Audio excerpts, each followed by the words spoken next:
مساء الفل عليكم. لما تشوف كرة حلوة لازم تجبر انك تتفرج عليها وتتمتع وتتبسط وتتكيف وتقول كل حاجة حلوة، حتى لو كان الفريق اللي بيلعب دوت انت ما بتنتميش ليه. يعني احنا بنروح بنتفرج على الكرة العالمية، بنتفرج على الريال، بنتفرج على برشلونة، بنتفرج على كل فرق في الدوري الانجليزي وبنطلع متكيفين. ليه بقى لما يكون فرقة من مصر وفرقة مصرية انت بتنتمي ليها بغض النظر عن الانتماء بتقدم كرة عالمية وبتقدم كل حاجة حلوة في الملعب وبتقدم كل شيء صح مليون في المية، من تشكيل، من روح، من أداء، من كل شيء موجود على أرض الملعب، تسكت وتخاف انك تتكلم وتخاف تعبر عن اللي جواك بس عشان ده المنافس التقليدي بالنسبة لك؟ لا، ساعتها لازم تنسى الغل، انسى كل شيء مقرف بالنسبة لك، انسى كل حاجة، انسى كل التحفيل، انسى كل حاجة وافخر. افخر بجد والله، افخر ان عندك فرقة من مصر بتوصلك انك تتفرج على منافسات ما كنتش تحلم تتفرج عليها، بتتفرج على ماتشات ما كنتش تحلم انك تلعب فيها، بتمشي على طرق توصلك لفرق عالمية الكل بيحلم يتصور جنبيها. بالعكس انت بتكون ند بند وراس براس وراجل براجل، ومش فارق معاك ولا بيفرق معاك تاريخه ولا بيفرق معاك هيبته ولا يفرق معاك قيمته ولا يفرق معاك اي حاجة. هو مين؟ هو النادي الاهلي. هو النادي الاهلي اللي انا عارف ومتأكد ان انا هتشتم بعد كل فيديو بطلع بتكلم فيه، ولكن انا على مبدئي، انا على طريقتي، انا طالع فخور بلبس تيشيرت نادي الزمالك وطالع اتكلم على النادي الاهلي وانا لابس تيشيرت نادي الزمالك، لان لا فارق معايا راي حد ولا فارق مع اي حاجه، لان الاعمى كرويا لما يتفرج النهارده على اداء النادي الاهلي ومتعه النادي الاهلي وقوه الفريق اللي بيقابله، اوعى خيالك المريض يعني يوصلك زي ما انت شايفين. للاسف على صفح نادي الزمالك ده فريق تعبان، ده فريق مهلهل، ده فريق اي كلام، ده فريق احنا نلعبه، ده فريق ده احنا نجيب فرقه من اللي نلم او شويه اولاد من الشوارع ويروحوا يغلبوه، ده فريق. مين وصلك للاحساس ده؟ مين وصلك تتكلم على الفرقه ديت غير هيبه النادي الاهلي والجمهور العظيم؟ مرعب. انا راجل حضرت نهائي الكونفدراليه ولسه من شهور قريبه وكنت عارف قيمه شكل الجمهور. احنا واحنا بنلعب نادي البركان، حتى لو نادي البركان كان احسن مننا، لكن شكل الملعب مرعب، شكل الملعب يخض.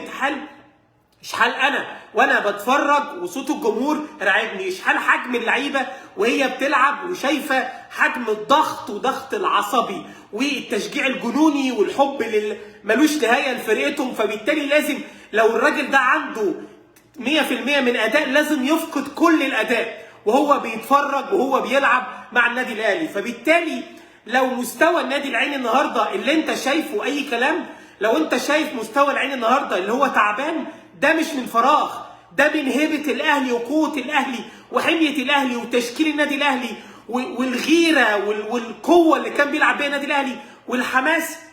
كلنا شفنا في بدايه المباراه وسام ابو علي وهو بيعدي على لعيب يتكلم مع ياسر ابراهيم ويتكلم مع الشناوي ويتكلم مع كل اللعيبه اللي كانت هتلعب في الملعب ويتكلم مع الشحات ويتكلم.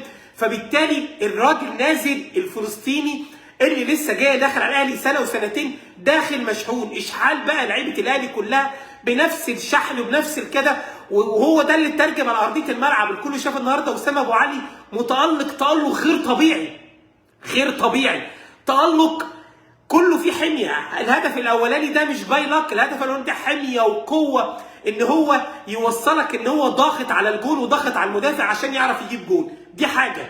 النهارده في ناس كتير اتكلمت على قبل المباراه على ضعف فريق العين من حيث الدفاع. جميل، متفق معاك. الفرقه على مدار ال7-8 ماتشات اللي فاتوا دول شالت 17 جول، كل الكلام ده انا متفق معاك فيه، لكن اتكلموا برضو على قوه الهجوم وقوه نص الملعب. هل النهارده لمحت حد من هجوم نادي العين؟ هل النهارده لمحت حد من جناح نادي العين؟ هل النهارده لمحت نص ملعب نادي العين؟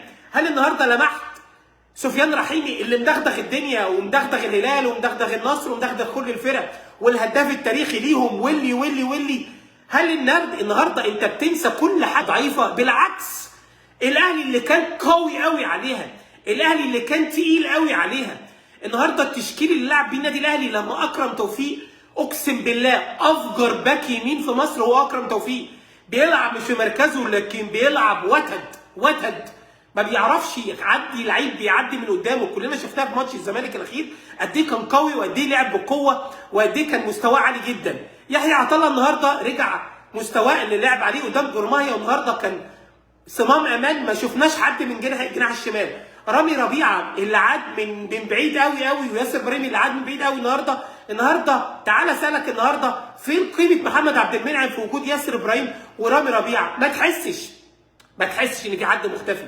كوكا اللي انت النهارده اريحيه كبيره جدا لامام عاشور اللي لعب النهارده مستواه لاول مره على مدار 5-6 ماتشات اللي فاتوا امام عاشور يلعب مباراه عدله من الاسلوب اللي عمله كوكا ومروان عطيه صمام الامان. ما خلوش ولا واحد من اللي خلي امام عاشور يرجع لورا ويدافع يديله اريحيه. قدر يجيب جون عالمي النهارده، جون على يعني طبق من ذهب، كره مرفوعه لعبها بوش الرجل في سقف المرمى زي الاجوان العالميه. هو فعلا جون عالمي، وضاع منه برده الكره كان رايح انفراد وكان يقدر يجيب كمان الجون الرابع كمان. فبالتالي انت عندك منظومه في نص الملعب والدفاع والشناوي، منظومه تخليك امان. نيجي على الشق الامامي، حسين الشحات هو الحاجه الوحيده السيئه في النادي الاهلي ان حسين الشحات بعيد جدا عن مستواه، واعتقد اي حد اهلاويه يكونوا ادرى مني ان مش ده الشحات.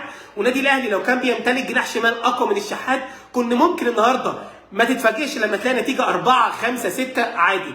طاهر اللي تحول 180 درجه من ماتش سيراميكا ثم ماتش الزمالك ثم ماتش النهارده، يدلك ان انت بتمتلك مدير فني ذكي عرف يضغط على اللعيب جامد جدا لحد ما طلع نسخه قويه جدا من طاهر. حتى لو ما بتشوفوش على الشق الهجومي بيجيب اجوال، ولكنه وتد دايما جناح يمين، دايما مغطي وقافل على القصه بتاعه اكرم توفيق، مخلي كل اللعيبه مضغوطه. فبالتالي حاجه منتهى الروعه من طاهر. يجي على الفدائي وسام ابو علي اللي جه من فرقه سعوديه محدش يعرفها خالص ولا يسمع حاجه عنها ولا اي شيء، قدر ان يكون معجون بالنادي الاهلي، بيعشق النادي الاهلي، بيلعب بحميه النادي الاهلي، عايز يكسب. كلنا شفناه ماتش الزمالك وقد ايه وفي ضربات الجزاء كان بيعيط، تحس ان هو مولود اصلا جوه النادي الاهلي. فبالتالي مين عمل الحاله ديت؟ هي النادي الاهلي اللي ما بيفرقش معاه بيلعب مين. ارقام 3 و4 عملها مع كل فرق في الدوري المصري، قدر يعمل كل الكلام ديت بنتائج كالعاده 3 و4 و5. ده العادي الاهلي بيعمله. يجي على كل فرق كبار اسيا بما فيهم الهلال والاتحاد والنهارده العين ال3 وال4. فبالتالي هو رقم مش جديد على النادي الاهلي ومش غريب على النادي الاهلي. وده اللي انا هرجع له واقول لك ليه احنا كزملكاويه بعد مباراه النادي الاهلي لما غلبناهم في السوبر الافريقي وكنا الاقرب في الفوز بالسوبر المصري بضربات الجزاء اللي هو الكره بتاعت شيكابالا، ليه احنا زعلنا قوي اليوم ده؟ وليه احنا فرحنا قوي يوم ما غلبنا السوبر الافريقي غلبنا النادي الاهلي؟ وليه الاهلي زعل؟ هقول لك ليه الاهلي زعل. لان جمهور النادي الاهلي عارف ان فرقته قويه قوي وقادره على التخييم في القاره. فبالتالي لما يخسر من نادي الزمالك جت صدمه عصبيه كبيره بالنسبه له، ازاي يخسر من نادي الزمالك؟ وكان حزن كبير جدا لانه تقيل وجامد وعنده مقومات الفرقه الناجحه، عنده مقومات الفرقه اللي قادره على كل شيء، يمتلك لعيبه دكه 1 و2 و3 والكل على مستوى واحد وما بتحسش بغيابات. تعالى النهارده قول لي فين علي معلول؟ ما اعرفش. تعالى قول لي النهارده فين محمد عبد المنعم؟ ما اعرفش. تعالى قول لي اي لعيب؟ ما اعرفش. هو قادر يغطي على اي لعيب، اي واحد بينزل. فين محمد هاني؟ ما اعرفش. ما بيفرقش معاه اي حاجه. فبالتالي زعل كبير قوي لخسارته مباراه السوبر الافريقي. كذلك احنا لما طلعنا احتفلنا وكنا مبسوطين وكنا على قد الانبساط وعلى قد التحفيل المحترم على الجماهير النادي الاهلي لاننا غلبنا فريق كبير قوي اسمه النادي الاهلي. وانا ساعتها قلت غول افريقيا لما تغلبه لازم تفرح ولازم تنبسط ولازم تاخد وقتك في الانبساط لانه فرقه كبيره قوي. بدليل النهارده اللي اتفرج على النادي الاهلي النهارده عرف وتاكد واثبت ان النادي الاهلي هو زعيم نص القاره. تخيل، ما اكتفاش يكون زعيم مصر، ما اكتفاش يكون زعيم افريقيا، النهارده بقى زعيم نص القاره. ووصلك وطمعك ان عنده مباراه يوم 14 ديسمبر مع الكسبان من فرقه من باتشيكو المكسيكي، وفرقه ثانيه مش لسه ما اتحددتش لحد دلوقتي. فبالتالي هيطمعك ان يخليك تلعب يوم 18 ديسمبر مع مين؟ مع ريال مدريد. تخيل هتلاعب ريال مدريد، فرقه مصريه هتلاعب ريال مدريد على بطوله بطل العالم. انت مدرك العظمه اللي احنا وصلنا لها؟ انت مدرك ان انا ساعتها لازم كل الانتماء اجليه على جنب وارميه في اول جردل زباله، وافخر ان فرقه مصريه انا مش مشترك في البطوله وانا مش منافس في البطوله اي دور في البطوله ولا اي شيء. فيعني لا منك ولا كفايه شرك، على الاقل تمنى له الخير يا جدع، تمنى له الخير. النهارده مقعدك النهارده قاعد بتتفرج على ماتش متعه، النهارده جايب لك فرقه العين موجوده في استاد القاهره، مطلع شكلك حلو. انت النهارده اديت رساله لكل الفرق، اديت رساله لاسيا ان انت تغلبه زعيم اسيا، انك تغلب زعيم اسيا. انت مدرك حجم الصيد وحجم القوه وحجم الفخر ان الكل هيعمل لك حساب. انت مدرك لو ربنا كرم الاهلي وعدى من فرقه باتشيكو المكسيكي وعدى منها وراح لاعب ريال مدريد، انت مدرك ان كل وسائل الاعلام هتعمل سبوت على فرقه من مصر طايحه ومشتركه دايما في كاس عالم للانديه وحاجزه مكانها، مش وليد الصدفه. يعني في فرق كتيره جدا راحت كاس عالم للانديه، راحت مباراه، راحت قصدي بطوله واختفت، بطولتين واختفت. الراجل دايما زبون مستديم، عارف اللي ده مكانه. يعني كاس عالم الانديه ما بقاش ينفع يتلعب غير لازم يكون موجود الاهلي، هو ده اللي بيحصل. يعني حتى النهارده الكل بقى عارف ريال مدريد هو بعبع وبابا الشغلانه بتاع دوري ابطال اوروبا، لو بنص رجل هو بيوصل لحد النهائي. النهارده نادي الاهلي وصل لك المرحله دي، عايز تجيب حد من العرب يشرف، عايز تجيب حد يوصل، عايز تجيب حد يكمل، هات النادي الاهلي. هو هيشرفك، هو هيعمل لك اداء، هو هيعمل لك روح، هو هيقدر بقيمه الغل الكروي الحميد، غل وغيره على التيشيرت وغيره على اسم مصر وغيره على جمهوره والكلام ده.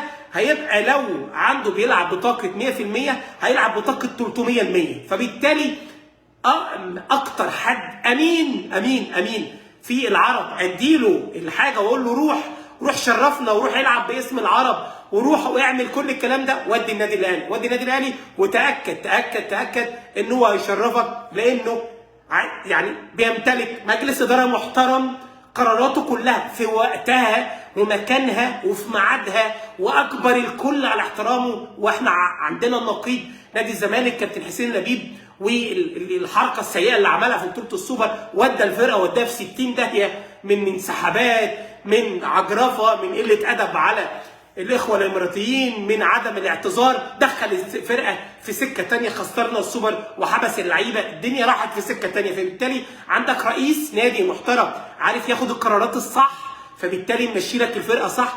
عندك مدير فني كولر محترم كرويا، حتى الراجل لعب 12 بطوله يا بني ادمين، كسب 10 بطولات. انت مدرك؟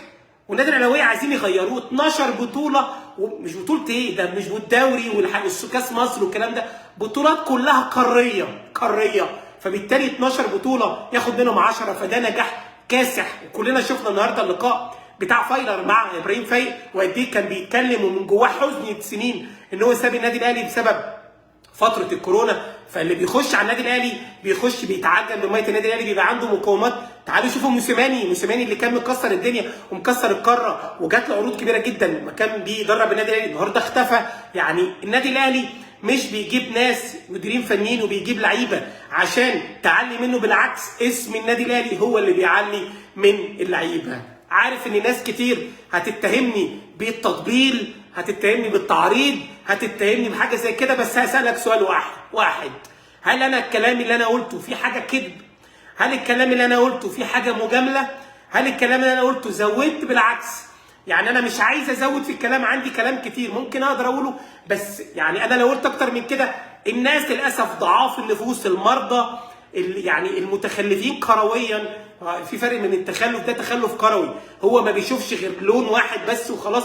ما انا ما بشوفش غير الزمالك، وما يملاش عيني غير الزمالك، ما اتمناش حد ينجح غير الزمالك. طول ما نادي الزمالك هو المنافس وهو اللي بينافس هو الكلام دوت. هل انا مثلا في مباراه السوبر الافريقي ما فرحتش؟ بالعكس، ده انا رقصت وضحكت وانبسطت. هل ان انا مثلا ما زعلتش بعد ما خسرنا من مباراه السوبر المصري زعلت، وكانت حاجه نكد وحاجه زفت وحاجه زي نيله. فبالتالي لازم النهارده لما اشوف فرقه من مصر بتلعب باداء محترم وشغل عالي لازم انا اتفرج عليها، لازم اثني عليها، لازم اديها حقها، لان فرقه بمواصفات العالميه. واعتقد النهارده نادي القرن اثبتت النهارده رقم زعيم نص القاره. زعيم، عارف يعني ايه زعيم نص القاره؟ زعيم نص القاره، يعني انت عايز ايه اكتر من كده؟ فاضل له تكه وهيلاعب ريال مدريد. ومين بينافس ريال مدريد في البطولات القاريه؟ مين؟ يعني بعيد عن اي تعريض وبعيد عن اي حاجه، مين بينافس النادي الاهلي في البطولات القاريه؟ هو ريال مدريد. ريال مدريد والاهلي، وهما الاثنين في طريقهم للنهائي ان شاء الله يوم 18 ديسمبر في استاد لوسيل في قطر، اللي اعتقد وجودهم في قطر، وجود البطوله في قطر، يطمع الاهلاويه ويشجع الاهلاويه ان لهم طار كبير جدا عند النادي الاهلي. لان الكل فاكر مباراه ريال مدريد والاهلي، نادي ريال مدريد خطف المباراه، ولولا النادي الاهلي كان في بعض التهاون وبعض الخضه من المباراه. فبالتالي انت هتلعب في قطر، واللي هيلعب في قطر انت اكنك بتلعب في استاد القاهره. انا متاكد ان الملعب كله على اخره هيبقى مصريين، والمصريين هيجوا من كل حته، من قطر ومن السعوديه ومن الامارات ومصر. فبالتالي مش هتجيلك على فرصه من طبق من ذهب انك تلعب ريال مدريد وتبقى مين؟ تبقى زعيم القاره. مبروك للاهلي، مبروك لجماهيره. لازم كنا نطلع نثني ونتكلم عليه بعد وجبه دسمه ممتعه من النادي الاهلي امام نادي العين اللي رزعوا 3-0. انت مدرك 3-0 وضيع زيهم 6-7 تجوان. كان ممكن يقدر جناح قوي بديل حسين الشحات وحد اقوى من كده، اقسم بالله النادي الاهلي كان خلص الشوط الاولاني بال3 وبال4. مبروك للاهلي، مبروك لجماهيره. واتمنى اتمنى اتمنى اتمنى اتمنى في يوم من الايام اطلع وبقى يعني كل فخر وكل انبساط وكل قضيه وبالعظمه اللي بيقدمها نادي الاهلي. مبروك للاهلي وجماهيره، واتمنى التوفيق باذن الله في الماتشات القادمه. فوز على باتشيكو ان شاء الله يوم 14 ديسمبر بنسبه كبيره هو الاقرب لمواجهه النادي الاهلي، وبعد كده هيلاعب مين؟ ريال مدريد. ريال، تخيل انت في طريق ريال مدريد، شيء يخلي والله العظيم قسما بالله كتير بقول على جماهير النادي الاهلي تونكه. عارف التنك اللي مناخيره مرفوعه، اللي مش شايف اي حد قدامه، اللي كل اللي قدامه اقزام. هو ده المشجع الاهلاوي بالادب وبالاحترام، عشان ما حدش يدخلني في سكه وحشه وحاجه لا قدر الله. بس هو وصل للمرحله ديت من نتائج فرقته، من اسلوب فرقته، من بطولات اللي هو بيعملها فرقته، من اداء فرقته، من مواجهته لكل الفرق الكبيره في افريقيا وفي اسيا، وبيتغلب عليهم بال3 وبال4 وما بيفرقش معاه هو بيلاعب مين. فبالتالي عشان كده دايما المشجع الاهلاوي عنده عرق العنطزه، وعنده عرق ان ما تجيش عليا، وعنده عرق لو انت خسرت بطوله او خسرت ماتش مش فارق معايا، عادي يعني ايه اللي هيحصل؟ هنقلب الصفحه والصفحه الثانيه نقلبها ونرجع اقوى واحسن واعلى من كده بكتير. مبروك للاهلي، مبروك لجماهيره، تستحقوا ان تكون بطل نص القاره. السلام عليكم. مستني شتائم من الزملكاويه، انا عارف للاسف احنا ما بنحبش نشوف حد ناجح. شكرا ليكم، السلام عليكم.